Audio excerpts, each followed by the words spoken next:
Vote দিয়া যে রকমের লোক পার্লামেন্টে পাঠাইছে ওই রকমের ফল আপনি পাবেন। এই জন্য দিনদার ইমানদার আলেম তাদেরকে পার্লামেন্টে পাঠান। যেমন গাছ লাগাবেন তেমন ফল পাবেন। লাগাইছেন তেঁতুল গাছ, মোনাজাত করতেছেন আল্লাহর কাছে, আয় আল্লাহ তাআলা, গরিব মানুষ আমি, ফজলি আম কিনা খাইতে পারি না, কিন্তু আমার বাড়িতে একটা তেঁতুল গাছ আছে, আর তোমার না খালেক মালেক সব তুমি পারো, তুমি দয়া করে আজকে এই বছরের জন্য আমার ছেলে পেলের জন্য মাত্র 10 কেজি ফজলি আম দাও।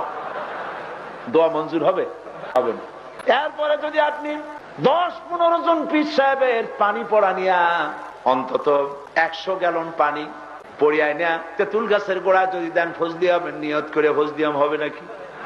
ফজলি আম হবে না, তেঁতুল হবে আরো বেশি। কারণ পানি ছিল না, শুকনা ছিল, আপনি পানি দিচ্ছেন। আপনি গাছ যেমন লাগাবেন ফল তেমন পাবেন।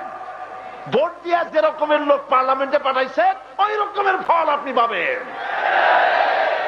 এই জন্য দিনদার ইমানদার আলেম তাদেরকে পার্লামেন্টে পাঠান, যাতে কোরআনের রাজ কায়েম হয়ে যায়।